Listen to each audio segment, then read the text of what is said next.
Nerd Skool is a member of the Queen City Podcast Network, powered by Ortho Carolina. Now offering video visits so you can take control of your orthopedic care from the comfort of your home. Schedule online at orthocarolina.com. Ortho Carolina, you improve. Hey, fellows. It's the first night of another season. Nerds roll. My glasses are broken. And this will begin season 2 of Nerd Skool. Welcome back to season 2, Nerd High. Glad to have you.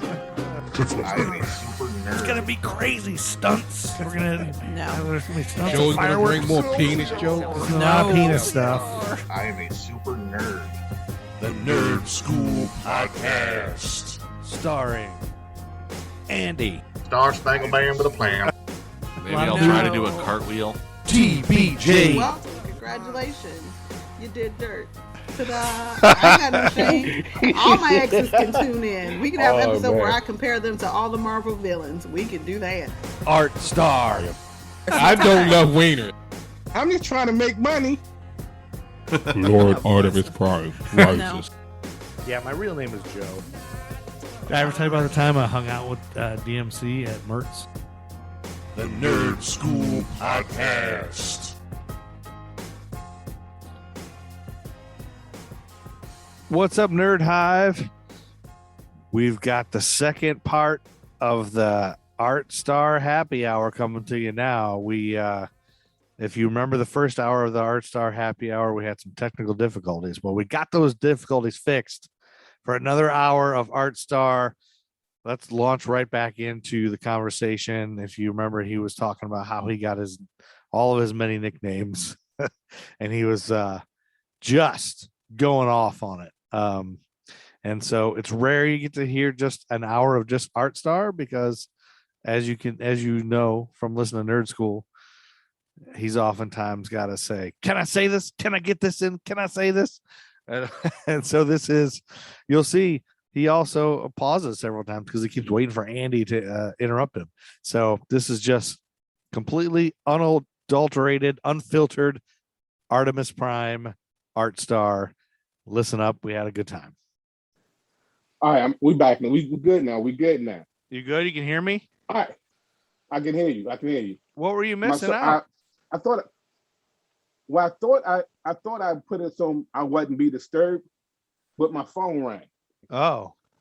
So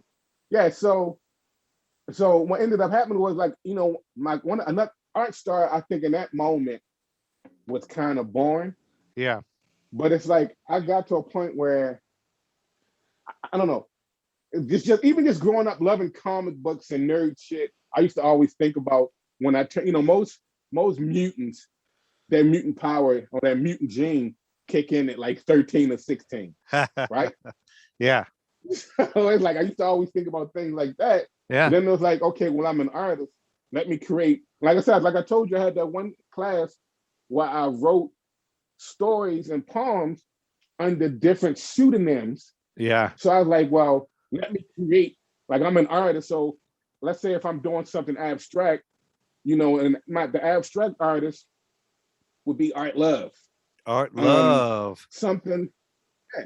So like so I created personas. Yeah. But they're all me, but it's one of those things where, like, I felt like I don't have to be put into like a kind of a box. Like I even used to have this issue, and this was like probably in my junior years of college. Yeah. Like I hated being associated with being a Black artist. Okay. Yeah. Because it's like, I've heard you say this before. I mean, but then it was weird because you're not allowed to be an artist.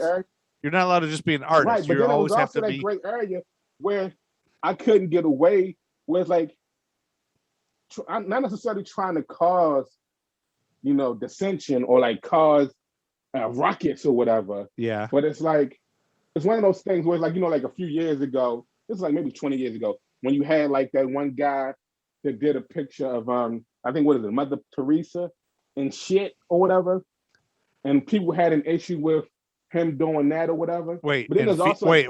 What? In feces? He used feces to make a portraiture of, I want to say, Mother Teresa. I've never heard of this. Some saint. It was some saint. Okay. But it's one of those things where it's like. And wait. So what what happened? Give me. You can't just what? You can't. You got to tell me more about that. So this artist, made a painting of Mother Teresa out of feces. It was either Mother Teresa or is it his own feces or is it other people's feces? Joe, and see, like there's this one dude named Bob Flanagan. He did this documentary called Sick. He was an artist. Sick. And I forgot what he had. Yeah, I forgot I've what heard he of had. that. But like, and this one, well, it will make you cringe because I actually saw it. And I was taking a seminar class in college where it was called The Body, right?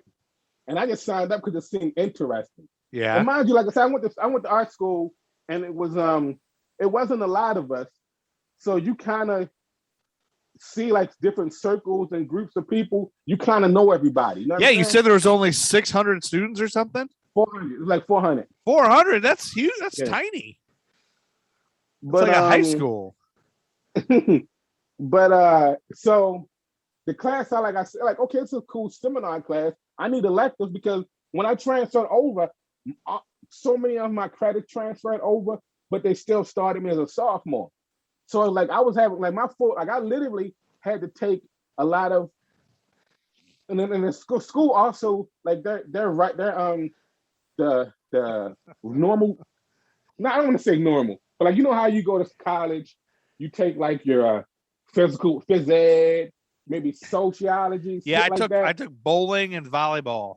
Right. So because it was an art school, it didn't necessarily have a lot of like in a small school. Like I know, like for instance, like Savannah College of Art and Design, they have a baseball team. They have sports teams. Really? We didn't have we didn't have sports teams. Yeah. We didn't have, so it wasn't a kind of sports. If they did have sports teams and you were required to play a sport, what would be your first choice? I don't know. But handball, nowadays, I'm sure that they do have it in some schools. I'd probably play disc golf. Oh, so that's another way for just telling us all that you're a huge stoner. I'm not, but to me, disc golf just seemed like an intramural sport that you would play in art school. Disc golf is just what you do when you're smoking a bunch of pot. But everybody I know who plays disc golf smokes a whole bunch of pot. I think what's the name used to play disc golf? I can say Dr. Brown knows. Dr. Brown knows. I think he used to play disc golf. Oh yeah, they all play disc golf, but they also smoke a bunch of weed. I've seen Dan playing, tossing a whole. What do they call it? A frisbee? Frisbee golf, yeah, frisbee, ultimate frisbee. No, but what's the disc? Do they just call it a disc? Putter. They're like a putter and a. I've seen them practice. I've seen them playing around with it. Yeah. Anyway, so I had to take I had to fill up my to be a full-time student. I had to throw in a lot of weird electives. Like I took a class on the Beatles, which made me love the Beatles music. Okay, what's your favorite Beatles song? Oh, either Strawberry Fields. Okay. So Strawberry Fields, Let It Be, and Across the Universe. Really? Yeah. All right. But, I would say Strawberry Fields and Across the Universe are not. But I mean, I also love ones. I love like Lennon. I love what is it, Beautiful Boy? Yeah. I sang that to my son when he was born. When he was a baby, I would sing that to him. But yeah, so now what? Who's your favorite Beatle? My favorite Beatles. John, you're a John Lennon guy. Yeah, definitely got to be Lennon. John. Yeah, that's it. I mean, I love Help. I love watching those documentaries. I need somebody help. So, can you being in art, and I'm sure you get dumb questions like this from people who aren't visual artists. Mm-hmm. So, can you paint a mural if somebody hired you? And that's just it. Like. We were on our way to getting there. Okay, his name is Chris. Back to the feces painting. Let's get back to the poop painting. Oh, Philly, but he's a British painter.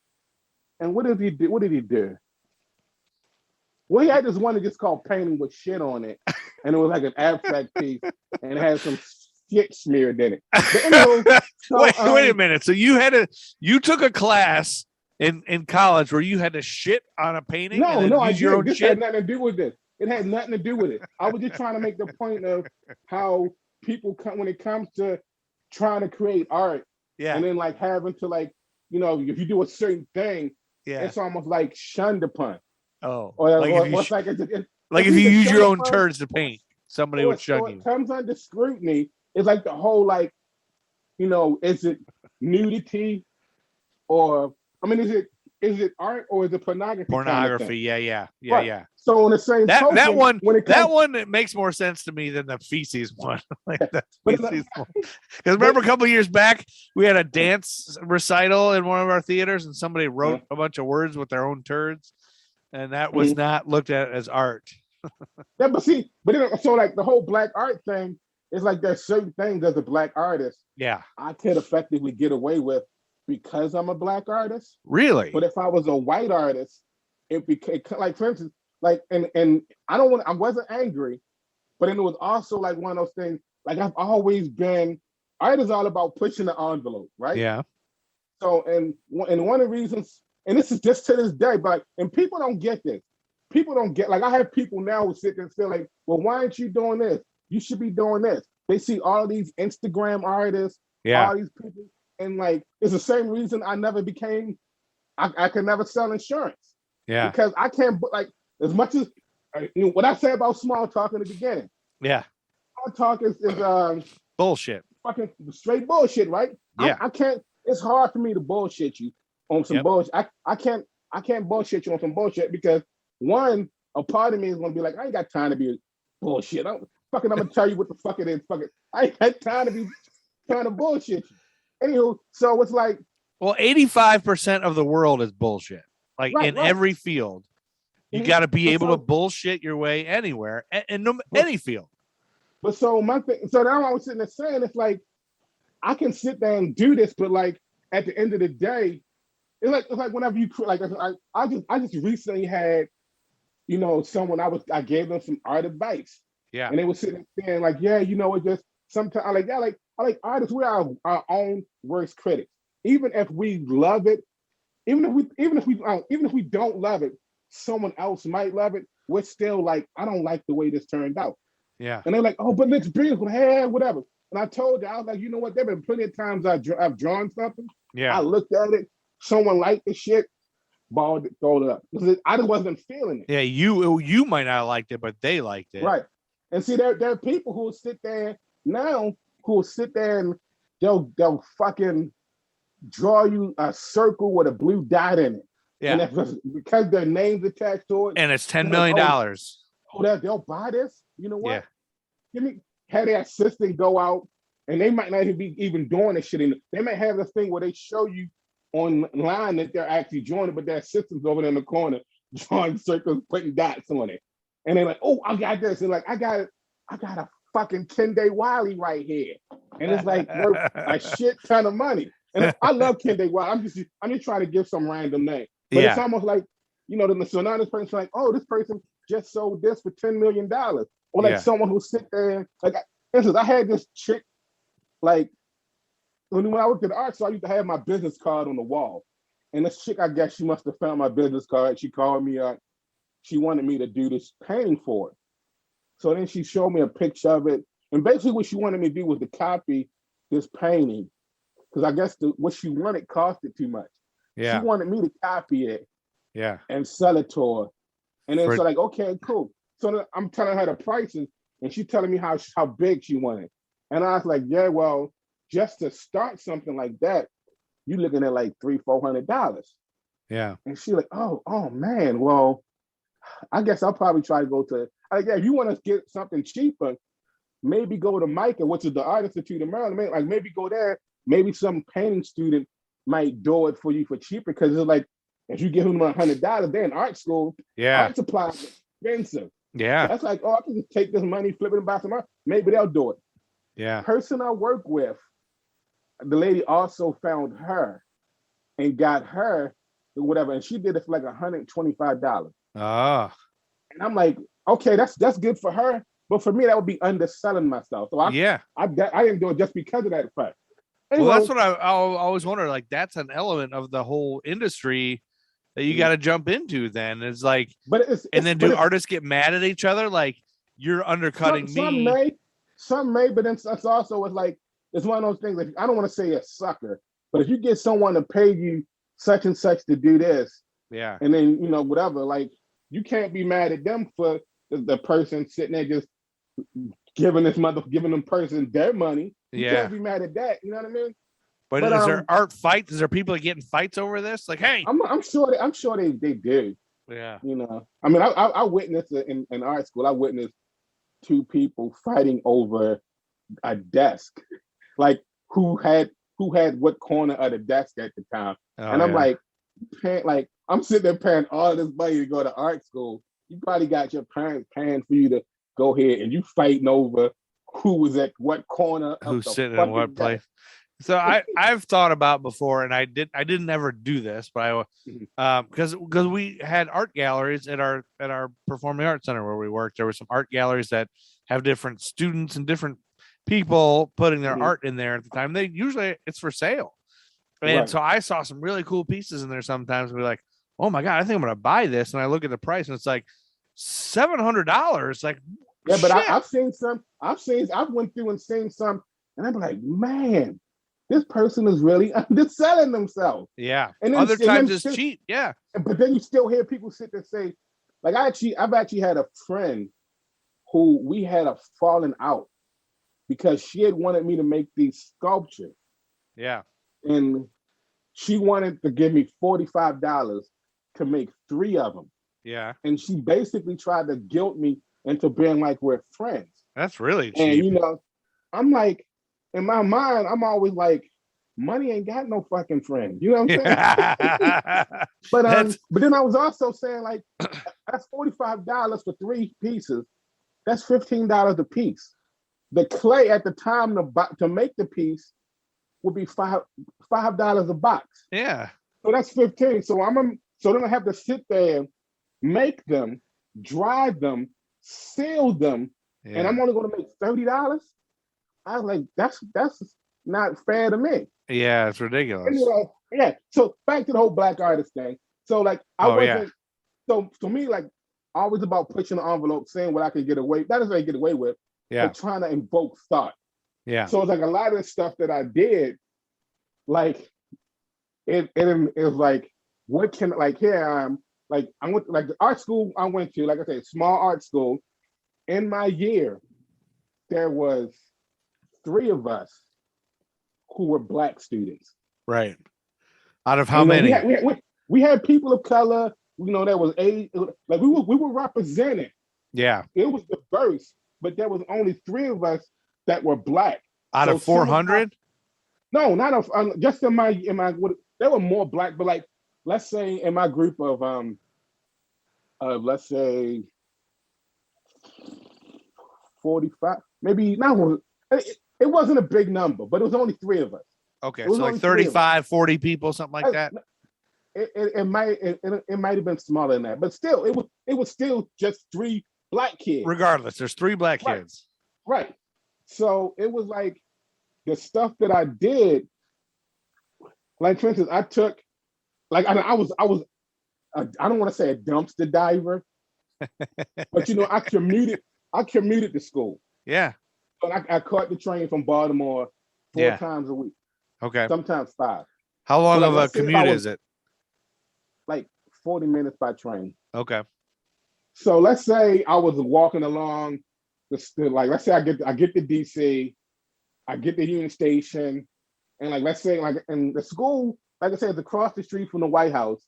You can catch the train there, or if it's a good day, you can walk. It's not that far. It's like, wow. DC is like DC is like just like Charlotte. It's a city that's a circle.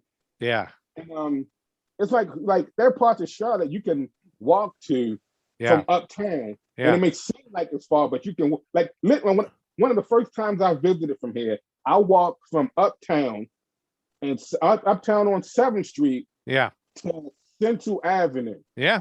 By like that Harris Teeter. Yeah. I walked from there. That's a walk, but you can do it.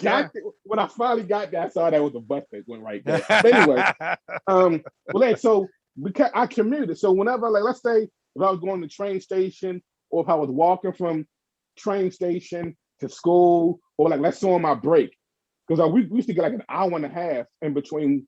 Like on the studio days, we had like an hour and a half between, morning studio and afternoon studio. So I may get on the train, go up to Georgetown or somewhere. Yeah. If I see something on the ground that's interesting, pick it up, take it back to my studio. Yeah. Pick it up, take back to my studio. Like, that's cool. That's art, man. That's art. Yeah. So we'd always found stuff was always, I can incorporate this into something somehow. Yeah. I think that's cool. So at one point in time, they was throwing stuff away at school, and they had one of those big old dumpsters out the back. Yeah. That we was all rifling through, finding cool stuff that we could repurpose. Yeah. And I found this backing board from an old mirror. I'm like, I can paint on this. Yeah. So, but what I did was I broke it down into 4. And then again, me going with this whole my personas. Yeah. I had 4 pieces, and it was like fit together like a jigsaw puzzle. But each panel was painted in a different style. Okay. And this is when I was a sophomore. But so when I was a junior, when I was a junior. When I was a sophomore, I was getting acclimated to the school, still trying to find out exactly how I wanted to do stuff or whatever. Yeah. That's when like one of the guys, he was his name was Thomas. Like the way our studios was set up, he was like right behind me, and he was like scruffy white kid. You know what I'm saying? Love Wu-Tang. We just sit there. I remember the first day sitting there doing something, and he started playing Wu-Tang. And I looked at him. I'm like, man, this is awesome. So that made me fall in love. That's one of the first times I fell in love with art school, because it's like just like I've always been different. Yeah. But there be someplace where there are other different people like you. Yeah. Like for instance, there are people who would look at me and they wouldn't know that I like the Beatles. Yeah. Or I fucking love fucking Smashing Pumpkins. Yeah, they'd be surprised. You know what I'm saying? I want to go for a ride. So it's like, and then I even working in an art store, this girl turned me on to Go-Go Bordello. Yeah. We used to do White Snake duets and shit. What? I recently discovered I like the Indigo Girls. Uh-huh. Who would have ever thought? But it's anyway. But like even art school, just having that whole diverse of. I mean, one time I had my CD player. Yeah, CD player kids. It's the round disc that plays music. Yes. So I was listening. So I had like DMX's. I don't know what album it was that came out, but I remember sitting in class and I had like my earphones on. And mind you, I told you, it was only 3 black kids. Yeah. That was in my unit. The group of us who pretty much sophomore year was like a group of us who we would all rotate between the professors. Yeah, but the scruffy white kid sounds like he knows Wu-Tang, so that's a plus. He knew Wu-Tang, yeah. But yeah, so anyway, so I was sitting there, I remember putting my earphones on and I turned the music on and DMX started playing. It was like, what? It got really, really loud. Yeah. So one of the black chicks she came running to the other room looking around. She's like, who playing DMX? I was like, oh, that's me. She's like, oh, okay, you know what I'm saying? But yeah, so back to the whole black artist thing. So like I would do things where it's like it's okay for me to do because I'm a black person kind of thing. Yeah. So there was a lot of N-word stuff going up. Okay. So I remember. Now, didn't you say? Aren't you the one? I think you talked about this maybe on American Timelines. Like, didn't you do a piece about slavery? Yeah.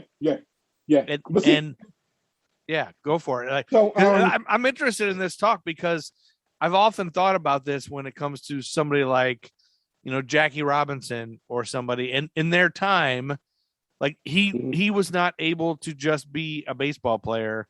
He had to be a black baseball player. So he had to be a civil rights activist. He had to be, not saying he didn't want to. I'm sure he did because he actually did a bunch of other cool shit. But so what happened was he didn't have a choice. Like, what if he didn't want to? What if he just wanted to put his head? I don't know. It's like the moment made him be that. I was going to art school. When I was going to art school, we had in our country, we had 2 major things that happened. Yeah. We had the sniper killings. Oh, the sniper killings. I went to school in D.C. Oh my God, you were there. I was in Chicago at the time. I was gripped to that shit. That Home Depot where the FBI agent got killed at. Yeah. I had been to that Home Depot before. I remember in so were you scared? Were you scared to go outside? I'm ice water going through my veins kind of person. Yeah. But it was cold like one as of those ice. things You don't give a shit. It's like just going to school during that time period, seeing the shit on the news, then like walking down, like I said, I went to school that was right up the street.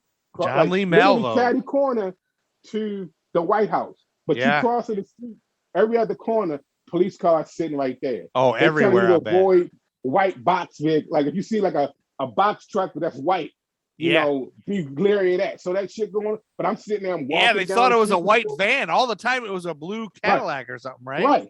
But it's like, we had that. Then the following year, the towers came down.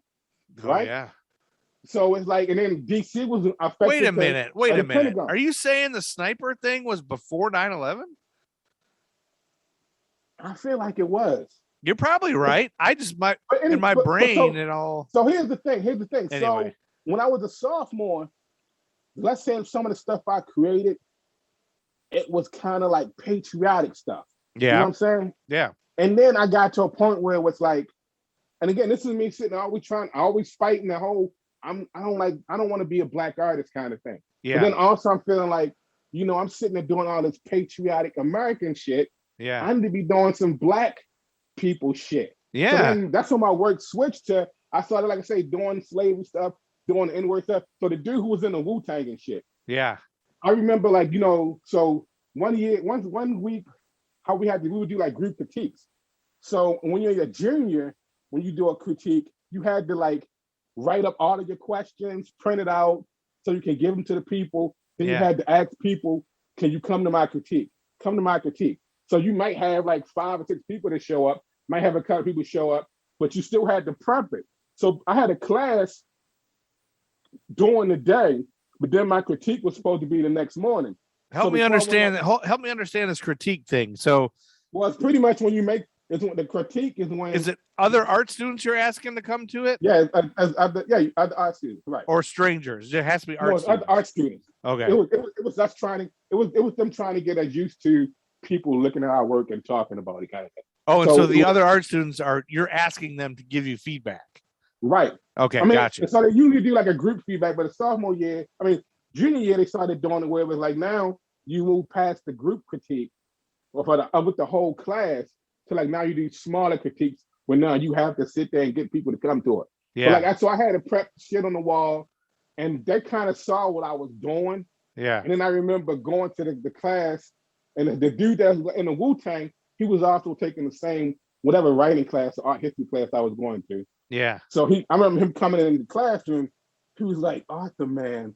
He was like, wow, you did it, bro. Like I saw what you did. Like he couldn't wait to see what we talked about the next day. Yeah. So I started doing stuff like that. So like, okay, let me just start dealing with, black folk more. Yeah. So then by the time I got into my senior year, I was full on slavery. Like I'm sitting there doing all this research, finding out about lynchings and doing like little drunk like this, like shit that amazed me. Yeah. That I'm like, man, this shit is amazing that people got away with shit like this. Yeah. So then I started how can I visualize that and how can I get the most, how can I pull impact out of shit like that? Yeah. But then again, I still not want to be a black artist. But then Right. It's one of those things where it's like, I remember in one of the critiques, one of the girls, she sat there and said like, well, I can see like, let's say someone driving around the car and the windows out and they're screaming, N-word this, N-word that. And I'm like, well, it's not so I don't think, you sitting there portraying it, showing us that right here, it doesn't come off as powerful as if someone, like I say, was driving down the street screaming it out of a window. But then it's also, to me, it was in that space here it was this kid sitting there having the balls to just put this shit right here, especially when he doesn't come off like that type of person. Yeah. So, trying to see what kind of what kind of environment or what kind of talk I can invoke by doing the things that I was doing. Yeah. So it sounds to me like you kind of at different times it's whatever you're feeling. So if you're doing research and reading up on this stuff and it affects you in a way, like there's all kinds of things that can affect anybody. Like you could be reading about this and being like, I can't believe this. And I think that's a big thing that's going on now with this whole critical race theory. And so my thing was this, it was like, a lot of times they tell you when things happen in the world, it's up to back in the day. And when I say back in the day, I mean like Renaissance eras and Stone, shit like that. Yeah.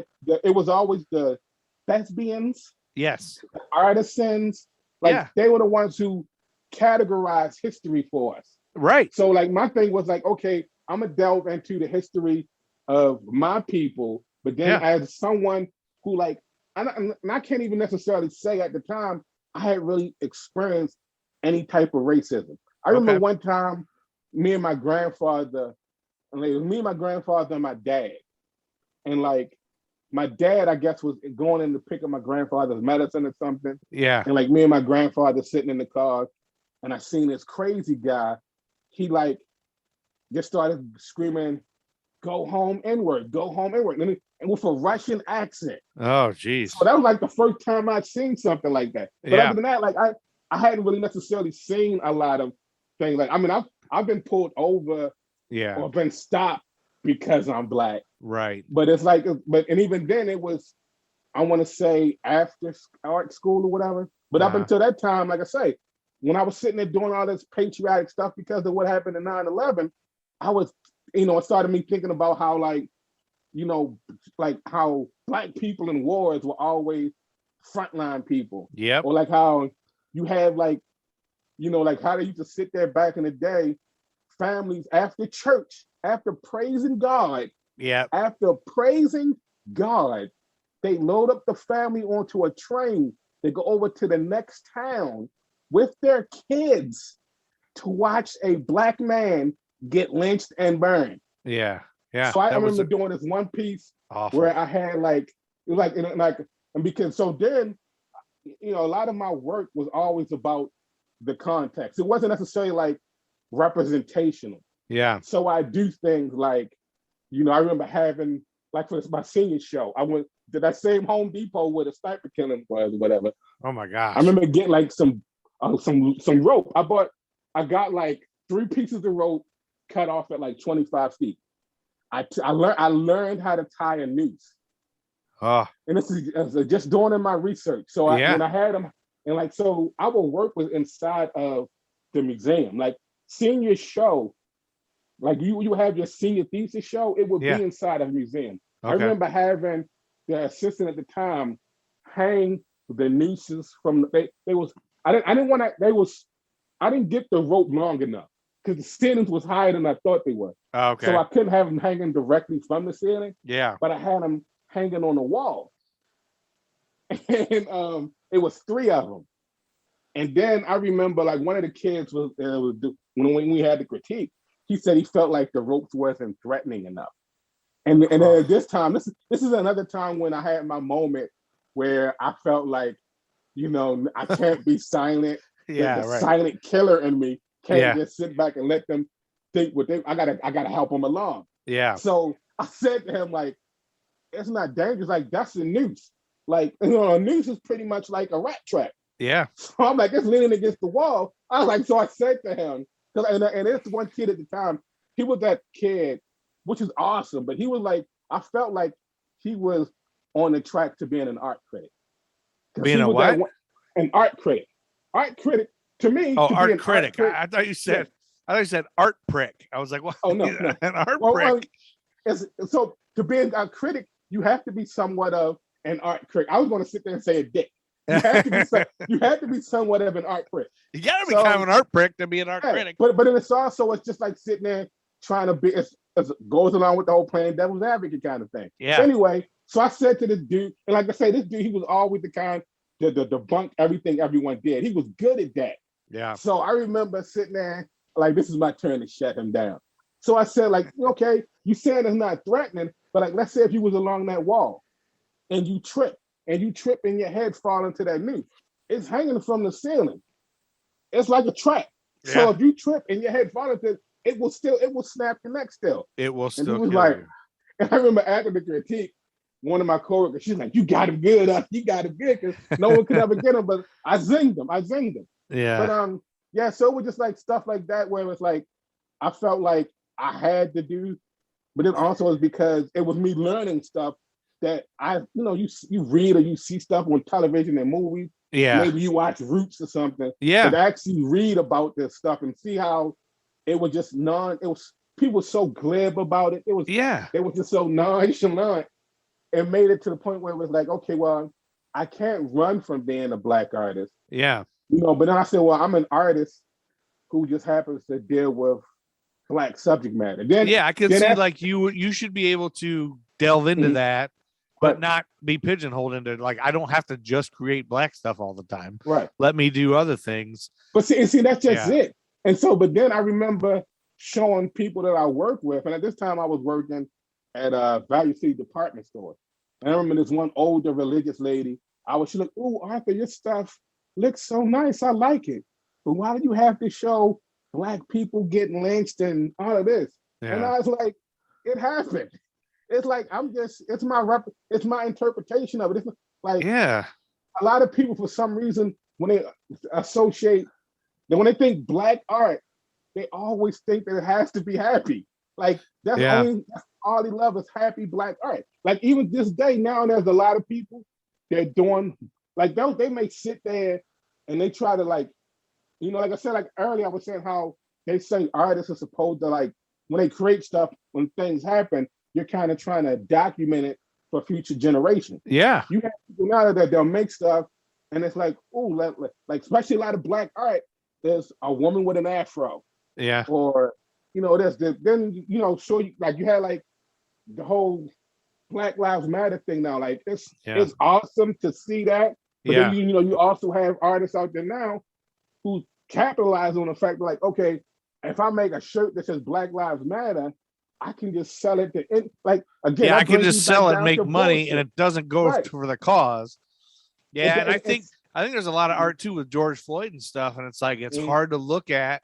It's hard to remember that happened, but you can't tell people not to do it because we have to remember that it happened. Right. That it's not over. Like it's. I think sure now everything's a lot of things are digital now. Yeah. But it's still, it's still out there.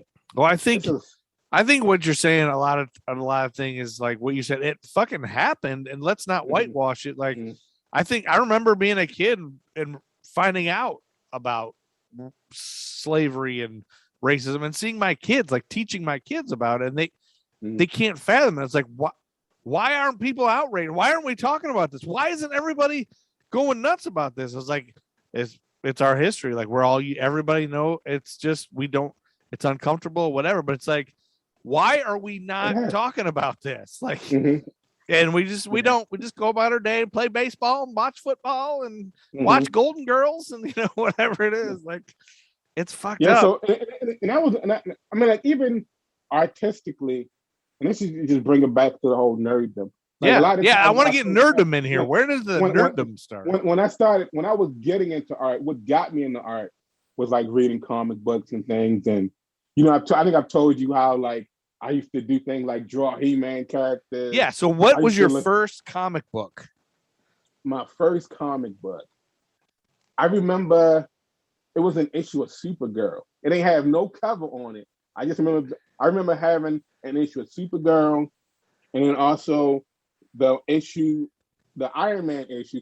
See, these are the moments where Andy would chime in, like, yes, that's actually Iron Man issue number such and such, version such and such, written by. Well, he's not here, so you don't have to worry about that bullshit. Yeah, it was the episode. It was the book where I guess started like the whole Tony's a drunk kind of storyline or whatever. But then again, these are like old, like they were just laying around your house.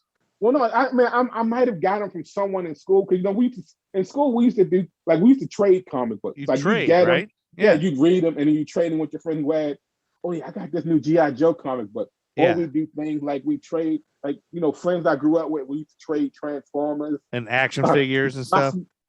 I don't even know if he's gonna. I might try to get him to listen to this episode. Yeah. But so my friend Tyron, like we've had adventures together, but then we also had like. Wait, did you say Tyrone or Tyron? Tyron. Tyron. Okay, that's what I thought. Tyron. Yeah, that's what I thought you said. This dude, he like my dad growing up was like an only child. Okay. So like he would have like he had everything. He was that kid. Yeah. So because he was that kid. Yeah. Oh, and like this dude used to call me up. He like, so one of my nicknames is Skibo. Right? Skibo? Not to be confused, Skibo. Skibo. Oh, Skibo. Not to be confused with Skibo Road in Fayetteville, North Carolina. I don't know what that is. It's a road in Fayetteville called Skibo. Anyway, okay. So he always called me Ski. So he called me on the phone. He like, Ski, he said to me, Ski, I just got a Double Dragon. And I'm thinking Double Dragon. The video game. Right. He like, come down so we can play it, right? Yeah. So I'm running down this boy's house. Yeah. I get to his house. He let me in. On his, he has these little bases set up or whatever with his G.I. Joe man. And I'm like, oh, we about to play G.I. Joe. But I'm thinking this dude had Double Dragon. And to this day, he will tell people stories about how he told me he had Double Dragon.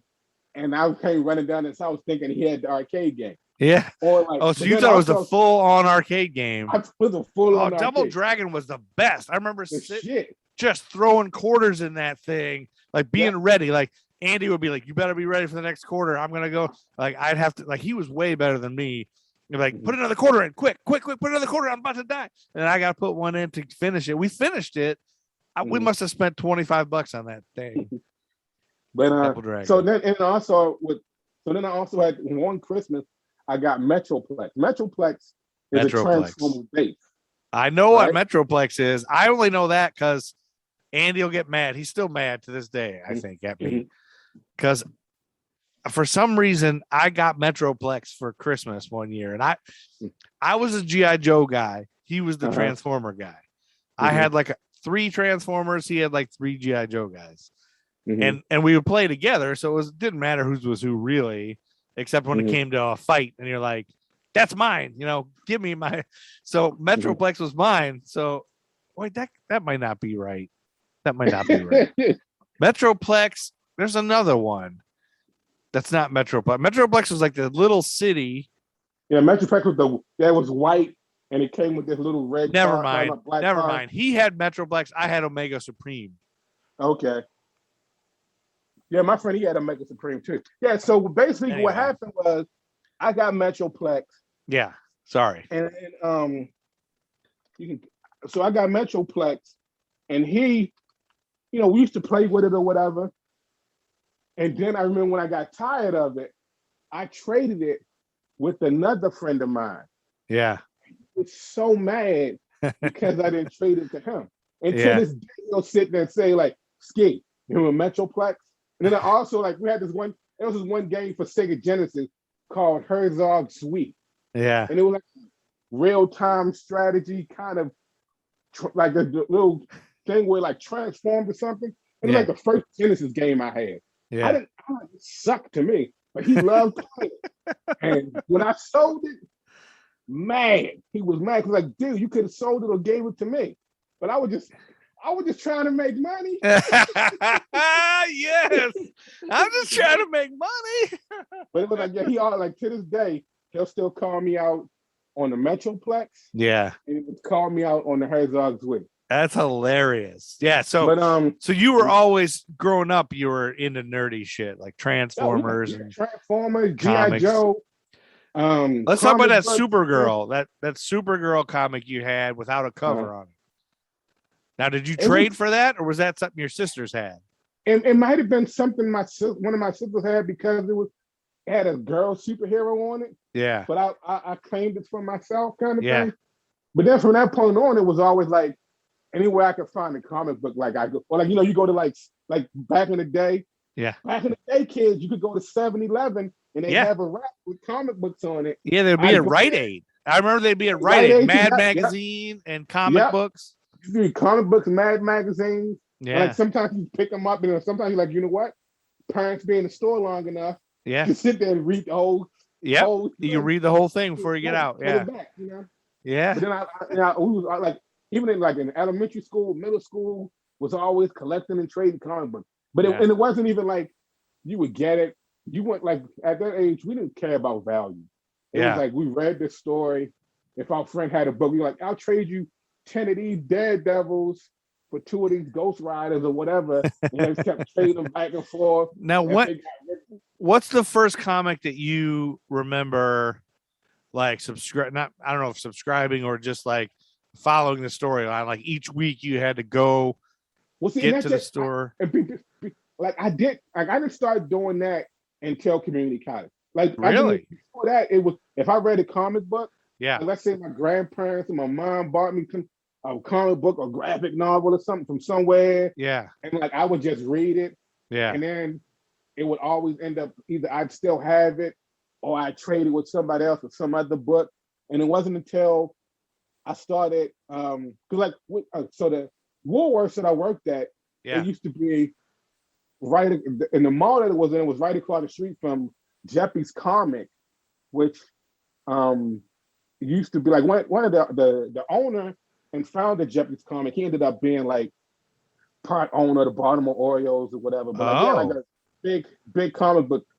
Like I think they had something to do with Diamond Comics, which Andy would probably have in this moment. This is when Andy would break down some other stuff. Well, not to break down more stuff, but the Baltimore Orioles were the St. Louis Browns that moved to Baltimore in 1953. 1954. Well, 1953 is when they moved, but they didn't start playing until 54. Right. Okay. They didn't get. They is got that what you had on the American timeline? Yeah, that's where I'm at right now. They got the name Orioles from an international league in December of 1953. Speaking of next year, they go back to St. Louis for the second time since they moved from St. Louis to play the Cardinals in an interleague game. Wait, only the second time since they moved? Well, because like baseball a few years ago started doing interleague play. Yeah, they didn't do it before. Each division will play, like let's say 1 year the East Division will play against the Western Division. Yeah. And then they'll have it so like this team will come here, this team will come here. Like I want to say probably like 5, 6, maybe 7 years ago, Baltimore went to. It had to be longer because I know that I think the same year they did it. I feel like they've been doing it for a while now. No, but I mean, like, but you don't go to the same team. Yeah. Every year, like one division or either go to that division or vice versa. So like, but see, this is why I didn't think you were a nerd at first, because you're very well, very well informed in the sports world. I went to Chicago was in 2008, and I went to Chicago to go to Wrigley Field. Yeah. Because Baltimore played the Cubs, and I think after that series. So you went to Wrigley Field in 2008? Yeah, just to see because the Orioles did. But so I wish you would have went in 2004. I would have been there and I would have drank beer with you. I lived on Waveland Avenue. In Wrigleyville. So like I think that same year I think they went to St. Louis. Okay. But then I know this year I think the schedule that came out a few weeks ago. I think they're going to St. Louis this season coming up. But anywho, so you started reading comics more in college. I was reading it, but I would go to the comic book store there because after work I just walk across the street. It's right next door. That's when I found out they had subscription. I used to always see people coming in and they go to the back, then they come back with a stack of books. And I'm wondering like, what's that? You know, back in the day, you get the comic book, you look in there, and they'd be like, you could get 12 issues of Amazing Spider-Man. They may have a holiday special for like $14.99. You get 12 issues, and so so I never sent off for that shit. Yeah. But then when I went to the comic book store, saw you can get a subscription box. I'm like, cool. So I started getting the previews, catalog, looking through like, oh, I'm gonna check this book out. So I went there, gave them the list. How y'all want to get this book? Boom, boom, boom, boom, boom. Give them the thing. So like every Wednesday when the books would come out, yeah, I'd sit there, I'd go there, I'd be like, yeah, my box is 112 or whatever my box number was. Yeah. You to come give me a stack of books. I'd go home, I read those books and everything. And I think I was telling Andy about this yesterday on Polo, about how now I look at people on YouTube doing a poll list. I'm like, man, it's a lot of fucking books. And books nowadays, they come out, they're like bi-weekly, or every other week or every week. But then when I was in college, so at the time I hadn't started community college yet. Every week, like I said, I'd go to I get paid. I go to the comic store. I go to my box, go there. So what in college, you're going across the street to your box. What are the books that are in Spawn? there? I had Spawn, X-Men. Yeah. I'm gonna read like Superman. I'm gonna be Batman. Like I say, the previous catalog that you could get from the comic store, you get to read like what they call solicits. Yeah. For like the new books coming out and things like, okay, Witchblade, The Darkness. So I like, okay, I wanted to get out of this being a reading DC Marvel type thing. Yeah. That's what got me like, I remember reading an issue of Spawn. I'm like, this shit is awesome. I love the artwork. I love Todd McFarlane's artwork. Yeah. So I would start picking up books based on the artwork. But then I started, once I got into college, I started having to buy art supplies. And I used to go to the art store and I'd spend like $100. When I go look at the brush like 25, 30.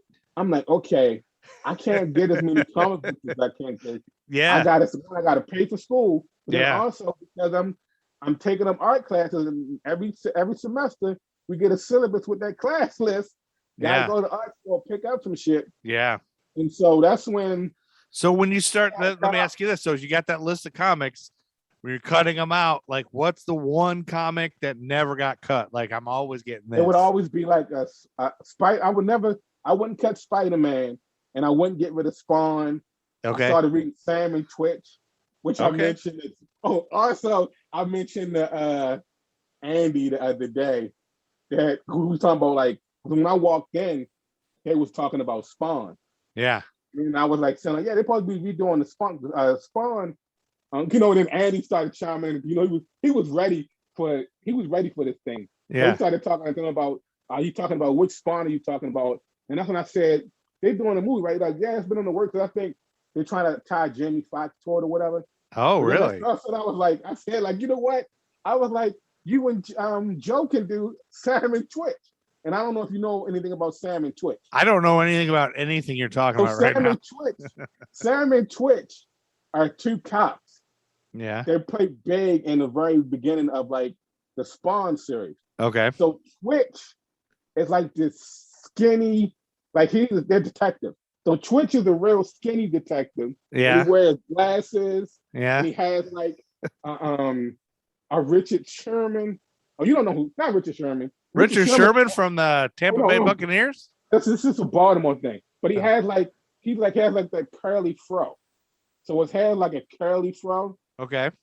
And then he's like Mort from Family Guy, except he's skinny and lanky. Yeah. And then Sam is like Bullock from, I don't know if you know who Bullock is or Batman. No. Bullock is always generally portrayed as like the gumshoey, doughy detective. So I was like, yeah, you and Joe could be Sam and Twitch. So then Andy like, which one would I be? I was like, you could be Twitch, and then Joe could be Sam. But anywho, so I would be like Sam and Twitch. I would Spawn.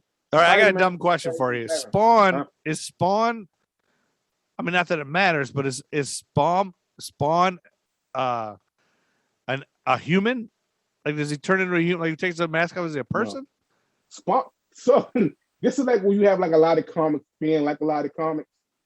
So Spawn, if you take his mask off, he basically looks like Ryan Reynolds. He's a person though. Like he's a person. He's a man, but he's burnt. I thought he was burnt and melty. I thought he was like a monster, like a. I don't know why I got. No, it's weird because Todd McFarlane, like he's done Batman, he's done Spider-Man. Like issue 300. Hold on a sec. I think I still got it. You mean Seth MacFarlane from Family Guy? No, not Seth MacFarlane. I might not have it on my iPad anymore. But I used to it's have. turning into nerd school where you're teaching me all about this nerddom that I don't understand. I thought Spawn was, but when she picked Spawn the other day in this nerd debate. Oh yeah, here we go. Let me see.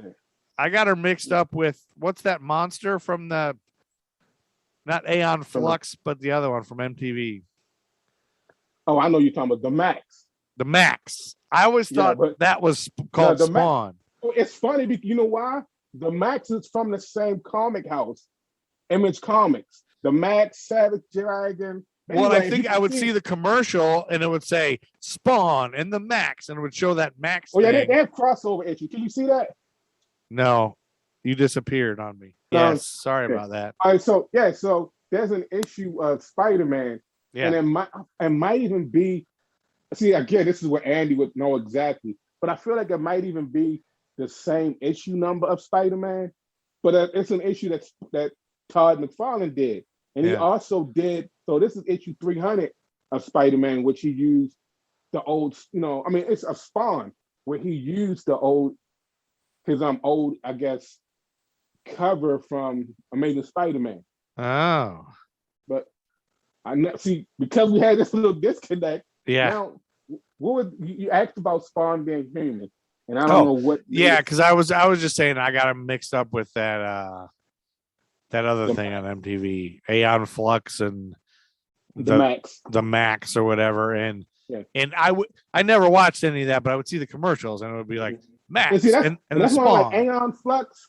Never got into that. Even when they did the live action version with what's her name? The one lady who always reminds me of every other lady. Oh, Rue McClanahan? No, it's like how you have like ScarJo has done a lot of things. Yeah. Where it's like there's probably some kid out there. Scarlett Johansson, so they'll hot. be like, wait, was so like how you had that moment earlier about John Stamos. But like, wait, was that ScarJo? Was that Rebecca Romijn? Was it Rebecca Romijn? That's like they all look different, but they have like that same. Like I want to. This is probably problematic. Tiff would say and misogynistic of me, but they all have that kind of Barbie kind of thing. Where like you have like the whole Chris Evans, Chris Pines, Ryan. Like they're going to be some kids growing up that's going to think Chris Evans, Chris Pine. Oh yeah. Tiffany has no problem getting all into Chris Hemsworth's body, but you're not allowed to talk about Jerry Ryan's body. She can do that. She can do that all day. All my exes can tune in. They can get it. We can do that. Yeah, they can get it, but you're not allowed to say Rebecca Romijn's hot. But like, so poor Artstar, you're troubled. So I went from stop collecting comics because it became too expensive. Yeah. So every so often I pick up something. But Spider-Man and Spawn would never be stopped. Like you've Spider-Man, kept up. Spawn, Sam and Twitch, The Darkness, and Witchblade. Those books, like I wouldn't. Because to me, I would get caught up in the storyline. So the Darkness is a comic book. Yes, The Darkness. The Darkness was Witchblade is another one. Right, and you know what? And see, here's the thing. Here is the thing, ladies and gentlemen. The thing is now. What's my the knowledge? thing? I'm like again, this is me being nerdy and geeky. Wait, the thing is Ben Grimm, right?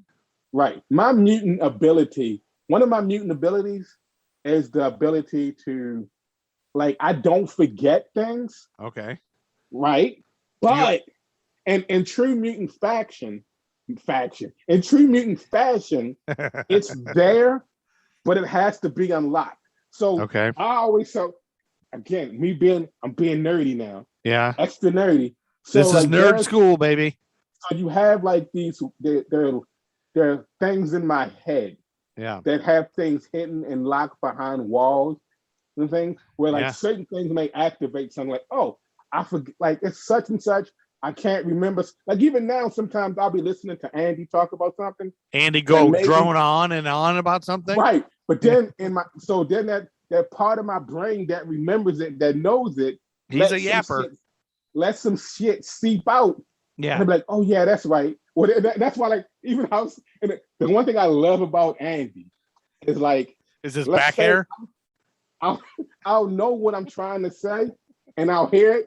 But then, like again, my mutant ability sometimes, like let's say, if I wanted to say oranges, and I know I'm meant to say oranges, my mutant ability might get crossed up because it hasn't fully released the energy, and I'll scream apple. But then Andy was like, "You mean oranges?" I'm like, "Yeah." Like whatever that one time I said some name, and I knew what I was trying to say. Yeah. I said that, and because I also end up becoming hyper aware. Yeah. Like, so it's like I like now sometimes when y'all hear me giddily laugh or whatever, Yeah. it's because either I hear like someone's like the girl that me and Tiff was talking about when we was at your studio, and we said how the girl said she listened to our podcast and she wanted to like punch me in the face. Yeah. Because just the whole back and forth kind of thing. Yeah. She was telling me like when she was listening to our podcast, she was like, "Oh, I could tell you was from Baltimore when I heard you on a podcast." What? I was like, yeah. I like, how could you tell? Because you said two. And you like said what? I said two. The way we say two. Yeah. Listen to the way we say two. People from Baltimore say two. It sounds like two. To you. Like two. Yeah. So it's funny you say that because I have noticed you say that differently, but I didn't know it was a Baltimore thing. Right. It's a Baltimore thing. Like you can look at, like, let's say you're on live looking at something, or you reading the comments on Facebook. Yeah. Or somebody's live and they say something. You read in the comments, people that sit there say like, "Oh, I can tell this person's from Baltimore." Yeah. Because they said two. That's crazy. It's one of those things where it's like, it's like linguistically, certain things we can't hear ourselves say. Like I have people I know people in Milwaukee, people in New York, like we all talk differently. Yeah. But because sometimes Baltimorese comes off kind of strange, people automatically say like, "Oh, you from Baltimore?" Like, listen to your accent. Everybody has an accent. Everybody does. Yeah, my wife is from St. Louis, and her whole family, they don't know they sound like this, but they all say, they can't say 44. They say farty far. Farty far, highway farty far. John Goodman. I had this friend. John Goodman's from St. Louis. Have you ever hear John Goodman talk? The way he talks, that's St. Louis. I have a friend who's from Milwaukee. Yeah. And they'll say, like, and so sometimes their accent has like a northern Bostonian kind of thing. Yeah. So like let's say if they say park, it comes off park.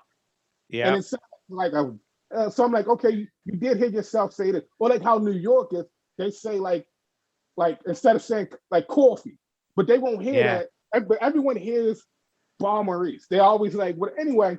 Yeah. So when I said the whole hyper aware thing, like I used to couldn't hear things like that. Yeah. But now I think if I'm talking and I'm saying something to someone and I say two, I'll literally get all giddy and do my laugh because I heard it. Whereas before I used to couldn't hear it. My mutant ability for hyper alertness comes out sometimes. But like let's say sometimes I'm saying something and where Andy, that one time Andy shaded me hard as fuck.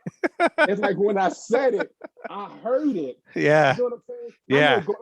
Like you knew it was coming from Andy. Right. But I knew it was coming. But then also in a moment, it's like when I get to talking, like even now I notice I've gotten to this point where I get excited sometimes when I talk.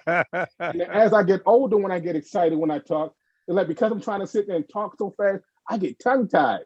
But like sometimes I'll say something and in my head I'll hear it.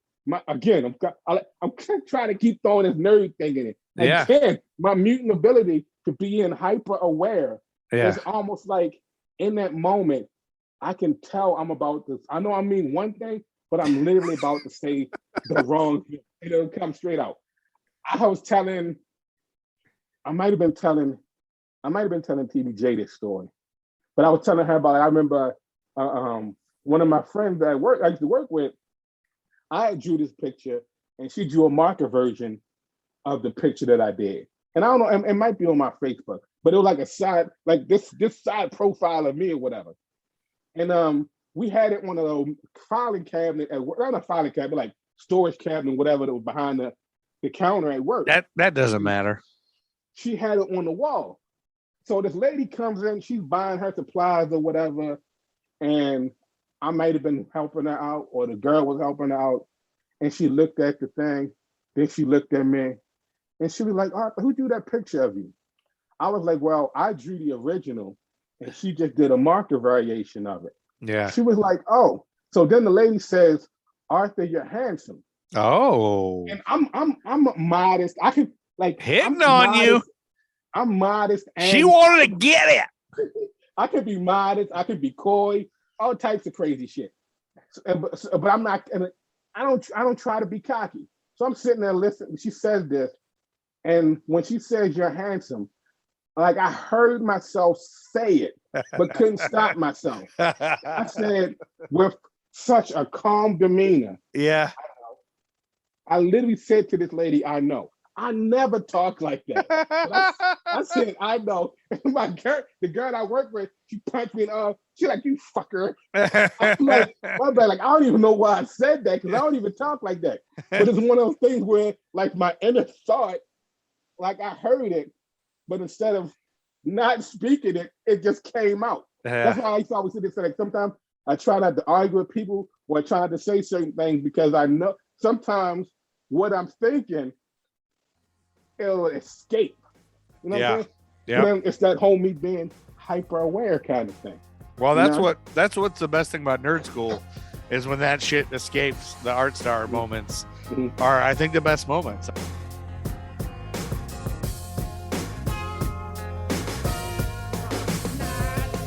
They say I can't rap about the president no more, but evidently they don't see we in the streets still poor. Still more incarceration of my kinsmen by the prisons, and people thinking this election to end racism.